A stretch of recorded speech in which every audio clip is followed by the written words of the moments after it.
जेठानी को भी स्टेज पे बुलाया गया। केवल उनके 18 लोगों की टीम थी और उन्हें माला पहनाया गया, ट्रॉफिक मिला और 2 मिनट के लिए माइक मिला बोलने के लिए। यहाँ लेडीज लोग हैं, सब लेडीज लोग जानती होगी कि लेडीज में एक चीज कूट कूट के भरा होता है। जानना चाहेंगे क्या? वो होता है जलनशील।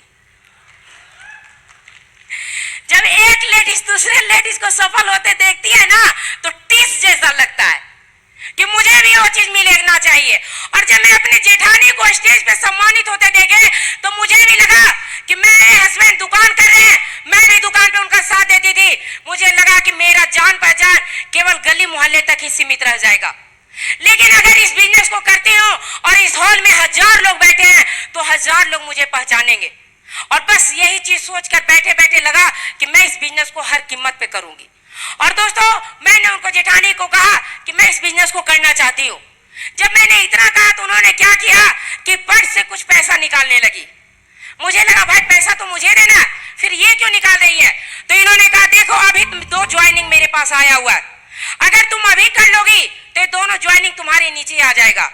लालच तो हर किसी के पास होता है, मेरे पास भी था। मैंने तुरंत एक्सेप्ट किया कि ठीक है मैं इस बिजनेस को अभी ही करूंगी। और क्या क्या दोस्तों, हॉल से सीधा मैं घर गई। मेरी जेठानी भी हमारे साथ आई, लेकिन उस समय मेरे हस्बैंड घर पे नहीं थे, वो मारूगंज माल लाने के लिए गए। मैंने उनको कॉल किया तो उन्होंने बस 2 लाइन में कहा काफी जाम है, मैं आ रहा हूँ, रखो फोन। बस इतना कह के उन्होंने फोन काट दिया। मुझे लगा कि पैसा तो किसी गैर को मैं नहीं दे रही हूँ, फैमिली मेंबर, ये क्या दिक्कत है? और मेरे पास कुछ पैसे थे, मैंने उनको दे दिया। दोस्तों, जब वो घर चली गई उसके बाद जब मेरे हस्बैंड आए तो उन्होंने कहा क्या कि प्रोग्राम कैसा लगा? दोस्तों, उस प्रोग्राम में एक डायलॉग बहुत अच्छा लगा था कि दुनिया का सबसे बड़ा रोग क्या कहेंगे लोग। यही चीज मुझे बहुत अच्छा लगा था। और मेरे हस्बैंड बोले क्या कि तुम बिजनेस देखिए कैसा लगा? हम बोले कैसा लगा ये तो नहीं पता, लेकिन आज बहुत अच्छा चीज सीखा है। तो उन्होंने कहा क्या?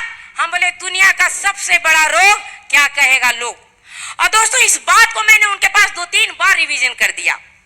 और 2-3 बार रिवीजन करने के बाद उन्होंने कहा क्या तुम्हारा दिमाग खराब हो गया क्या सीख के आ गई फालतू फालतू चीज? पैसा वैसा नहीं ना दियो, बिजनेस में कोई कीमत पे ज्वाइन नहीं करना। मैंने मुस्कुराते हुए क्या कि मैंने पैसा भी दे दिया। बस इतना ही बोलना था कि दोनों में महाभारत स्टार्ट। और इन्होंने कहा कि लेडीज लोगों को कुछ समझ में नहीं आता है। बड़े बुजुर्ग ठीक कह गए कि अगर लेडीज का नाक नहीं रहे तो बहुत सारे पुरुष लोग बोलते होंगे। दोस्तों, उनका ये जो डायलॉग था ना मुझे बहुत तकलीफ दिया। उन्होंने कहा क्या कि मैं ये 12,000 रुपया अगर दुकान में लगाऊंगा तो क्या लगता उससे मैं 500 रुपया नहीं कमाऊंगा? तुम कल के कल जाओ और पैसा मांग कर लाओ। दोस्तों, मुझे भी लगा कि ये सही बोल रहे हैं। और कहा कि मैंने अब बच्चे लोग को स्कूल छोड़ी। अब स्कूल छोड़ने के बाद मैंने अपनी जेठानी से पैसा लाने के लिए चला गया कि मुझे पैसा दे दीजिए। वैसा पैसा किस काम का जो पति पत्नी में तू मैं होते रहे।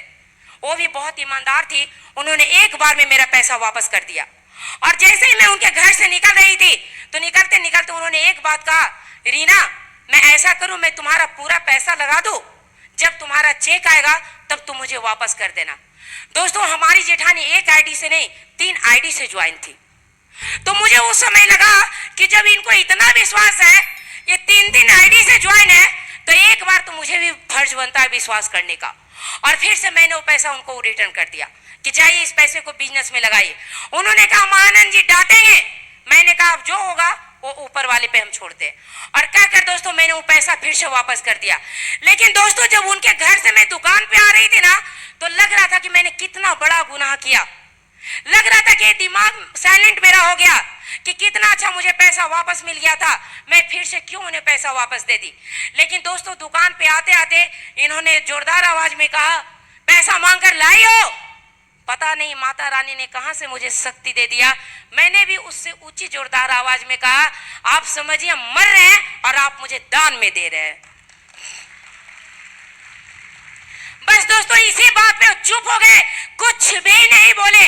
और दोस्तों, मैं घर चली गई।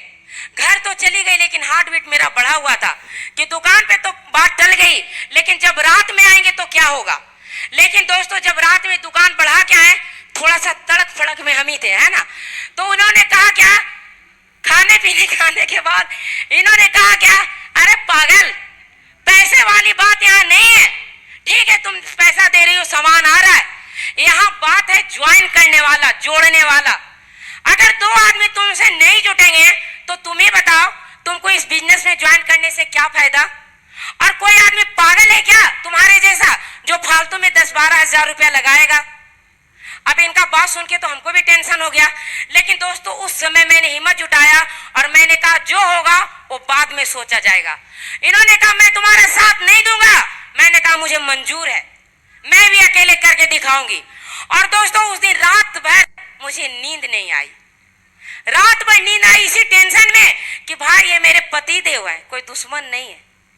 ये बोल रहे हो सकता हो, अगर बात सच हो गया, अगर मैं किसी आदमी को ज्वाइन नहीं करवा पाई तो फिर मेरा क्या होगा।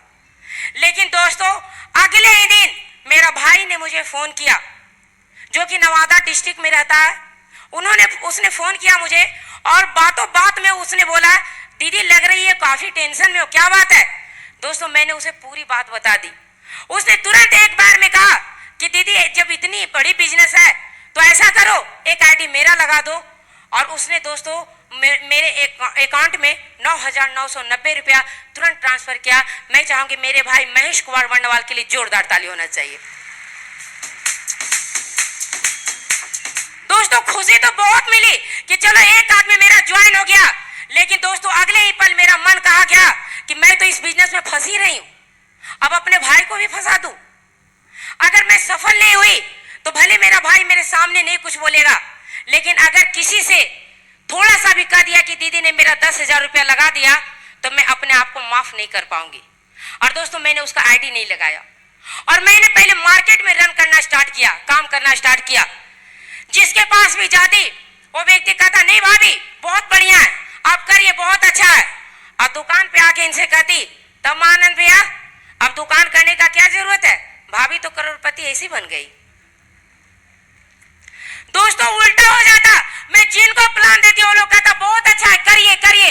लेकिन दोस्तों उसी बीच में बहुत सारे ऐसे लोग भी हुए जो फॉर्म भी साइन अप किए, पैसा भी दिए, ज्वाइन भी किए और हमारा बिजनेस दोस्तों चलने लगा। हमारा बिजनेस चलने लगा। कुछ लोगों की हमारी टीम बनी, कुछ लोगों यानी केवल 7 लोगों की हमारी टीम बनी। और उसी बीच हमें मौका मिला डायमंड शिप जाने का। मैं चाहूंगी सतीश सर के लिए एक जोरदार ताली होना चाहिए। Thank you sir. Satish sir का डायमंड शिप था और मुझे मौका मिला डायमंड शिप में आने के लिए।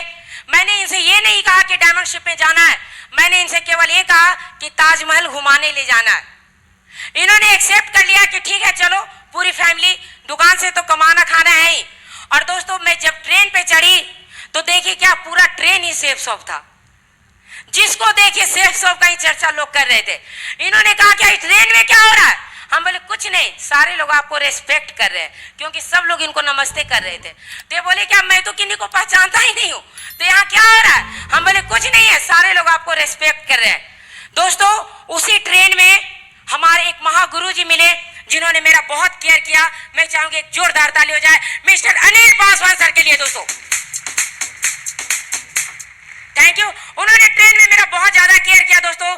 लेकिन उसी ट्रेन में एक और हमारे महागुरु मिले जिन्होंने दूसरे को समझा रहे थे कि ये दोनों हाथों की हथेलियों में बहुत बड़ी ताकत होती है। ये दोनों हाथ जब किसी के सामने झुक जाते हैं, जुड़ जाते हैं ना, तो बड़े से बड़े जो भी क्रिमिनल बोलिए, जो भी बोलिए, बड़ा सा बड़ा काम बहुत ही आसानी से हो जाता है। दोस्तों उनका बात मेरे दिल को बहुत भाया। वो दूसरे लोगों को समझा रहे थे। उस समय मुझे नहीं मालूम था कि वो हमारे भी अपलाइन है, ये चीज मुझे नहीं मालूम था लोग दोस्तों। लेकिन जब उनकी बहुत सारी बातें सुने उसके बाद वो हमारे पास आए और हमको बोले मैडम आपको बिजनेस विश्वास है, हम बोले थोड़ा थोड़ा। बोले थोड़ा थोड़ा, हम बोले हाँ सर। तो नहीं, आपका तो नाम बहुत बढ़िया है, आप तो बहुत अच्छा इस बिजनेस में करिएगा, आप तो बहुत कम समय में बहुत अच्छे लोगों को ज्वाइन करवा दिए। दोस्तों आज उसी गुरु के गाइडलाइन में हम काम कर रहे हैं दोस्तों। आज वैसे गुरु, वैसे मेंटर जिनको जिस नजर से देखे वो वैसा नजर आते हैं। अगर बड़े भाई के नजर से देख लीजिए तो बड़े भाई नजर आएंगे, पिता के नजर से देख लीजिए तो पिता नजर आएंगे, भगवान के नजर से देखे तो भगवान नजर आते हैं। दोस्तों उनका हमेशा कहना रहता है 3 फैक्ट्री लगाना है, ice factory, sweat factory factory दोस्तों यकीन मानिए वो तीनों फैक्ट्री खुद लगाए हुए दोस्तों। उनकी एक और बड़ी खूबी है, जब वो बोलना स्टार्ट करते हैं ना तो उनके सामने टेप रिकॉर्डर भी फेल हो जाता है। तो वैसे गुरु महागुरु से आप लोग मिलना चाहेंगे दोस्तों। कहा जाता है भक्ति में इतनी शक्ति होती है कि अगर प्रेम से बुलाया जाए तो भगवान भी आ जाते हैं। यस या नो? तो मैं भी अपने गुरु को बुलाऊं, आप लोग मेरे साथ देंगे तो थोड़ा दो लाइन गुनगुना के मैं देखती हूं हमारे भगवान यहाँ आते हैं कि नहीं। गुरुदेव मेरी नैया उस पार लगा देना, अब तक तो निभाया है आगे भी निभा देना, जो पेड़ लगाया है नोटों से सजा देना, अब तक तो निभाया है आगे भी निभा देना। माननीय श्रीमान mister Naresh Kumar Mishra sir, please sir, welcome on the stage.